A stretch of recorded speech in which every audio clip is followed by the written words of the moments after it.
All right, we're joined by Garrett Jones, 2024 Wisconsin State Amateur Champion. Garrett's got a nice ring to it, but it's also got a lot of effort behind it. What does it mean to be standing here with that trophy to our side in your possession? Well, obviously it means a lot. It's been an event that I've wanted to win for so long. I mentioned in the acceptance speech, I guess, that the WSGA has been a part of my life for 25 years, and I've won a few of their events, but never their premier event, and that was one that I wanted my name on that trophy. Some of the past champions that are on there, some of my friends that are on there, like, I'm envious of them. Mm-hmm. Obviously very happy for them, right. But I wanted myself to be on there too, and I think that's why the emotion's so high. Right. Because it takes a lot of work, and you have to beat so many good players to win this thing, and that, I guess, that's when you boil it down, that's what it is. That's what it means, is the hard work, the hours that you put in hitting balls or putting or chipping or whatever, and then you got to have some cards fall your way. Sure. And you just have to handle the pressure that's thrown at you, or handle the shots that are hit against you, mm-hmm. and good players that are trying to beat you equally as much as you're trying to beat them. So there's just a lot that kind of rolls into it, and it kind of all comes out at one time. Would your first WSGA event been a junior championship? I think it was at, ironically, Baraboo Country Club, where my wife is from. Oh, really?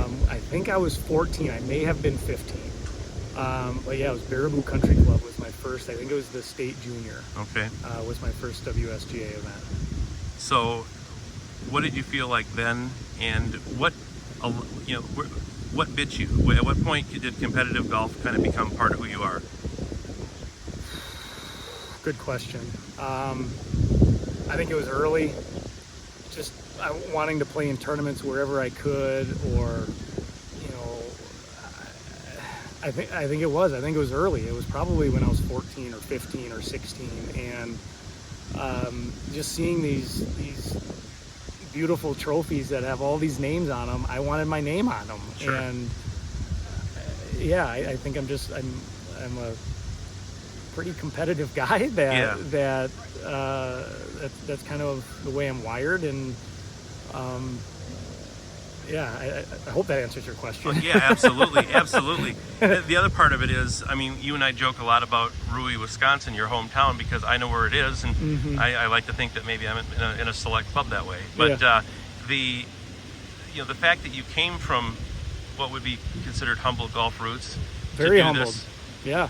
Nobody in my family golfed. Even when you talk to if you talk to my dad, he'll say that he taught me everything that he knows. But nobody in my family golfed, and I would watch videos and read books and hit balls and learn as much as I can, and just try to continue to progress. But yeah, Rewey, not a mecca for producing golfers. Where did you hit those balls? So I grew up at Platteville Country Club, okay. And then once I got old enough to drive, I took a job at House on the Rock Resort in Spring Green. So really growing up, it was Platteville or Spring Green. Yeah. And then obviously I came to UW, and then it was University Ridge. Right. So just kind of slowly, I guess, moving northeast, but landed in Madison, and my wife and I we're gonna put down roots. We're not moving. We're going to be in Madison for a while. In the city of? Yeah, so we're in Fitchbridge right now, but okay. we're actually going to be moving to Wanakee in the fall. Uh-huh. So we'll still be in Dane County. Sure. I want to ask a few questions about today, obviously, but yep. There was one other question that kind of, in this situation, given that you're winning this now at age 39, the leaderboard that you had to beat, included some other mid-ams, but it also included a lot of college kids who, desperately, wanted to win this. Some that 100%. may be the next Garrett Jones to take some time away from amateur golf. It may never come back. Yep. I guess, do you remember what it was like to be Garrett Jones in 2007 and not having ever won this? When you went professional, did you ever think that at that point you must thought, I'll never have the chance because I want to be a professional golfer forever, right? Is that kind of how you felt?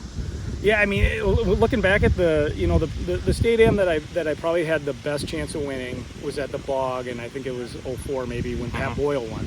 Pat Boyle at the time was a mid-am, right? And I don't know if it's kind of poetic or what, but looking back at it, yeah, when you're in college, you kind of think you have your whole life ahead of you, which you do, right? You have your whole life ahead of you. I think in a way it makes it more sweeter now at 39. I think I may have mentioned to you before, Rob, and I firmly believe that my best golf is still ahead of me. Sure. I still have the desire to find ways to get longer, to putt better, to hit my approach shots closer, and it just kind of drives me, and I'm super lucky to kind of have that as it's not my profession anymore, right? I'm wonderfully fortunate to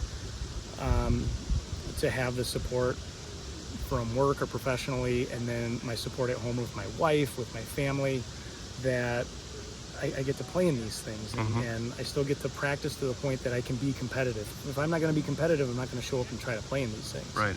So,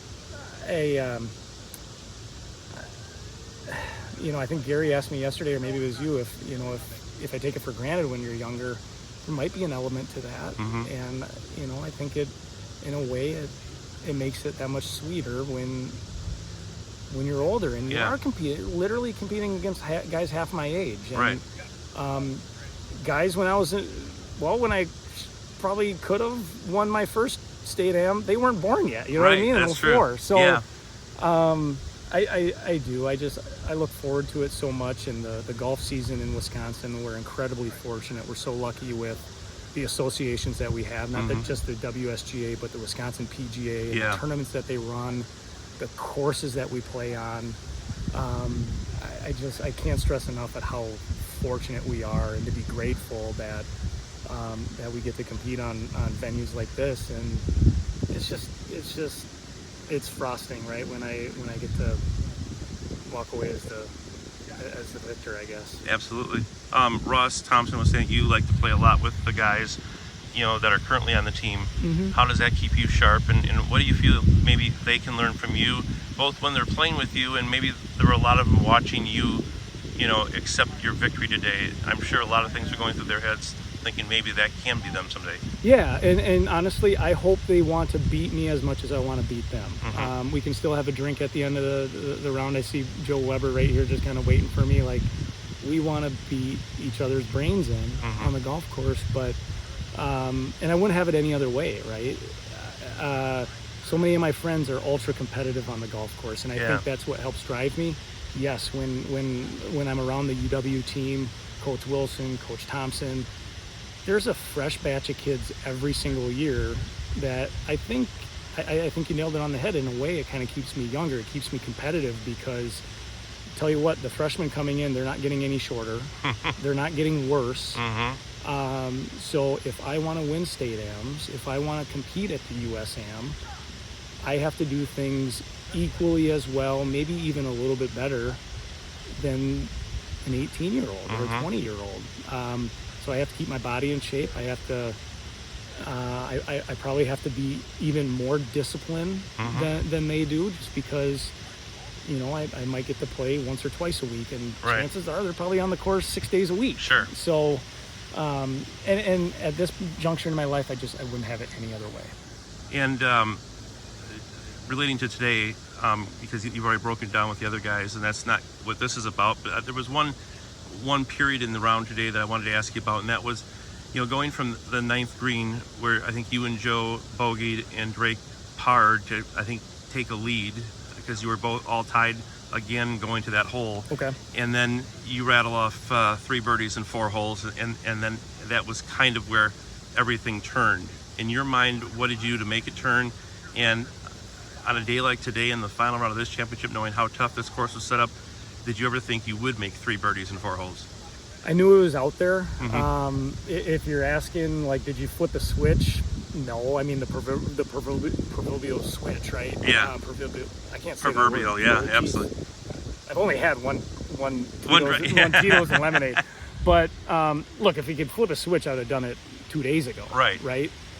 I think the main thing was I talked to former state am champ last night, Eddie Wada, talked to my wife this morning, and both of them said, you just stay patient out there, stay patient. And that's the biggest thing. I don't even know if I still have it with me, but I wrote down notes from everyone that texted me that said, stay patient right up here. All right, who's Lexi? Lexi's my wife. Okay. Mark Disrude said, "Hey, just accept every shot that you hit." Pat is my father-in-law. He said, "Have fun." Kelly's my mother-in-law. Be the best. Another conversation I had with, this is my boss.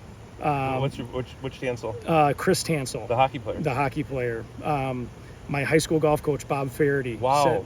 And then these were a couple of my mentalities out there, is just seizing the opportunities. And I wanted to boil it down, not to think of it as the state am, but maybe it's just an 18-hole USAM qualifier. Right.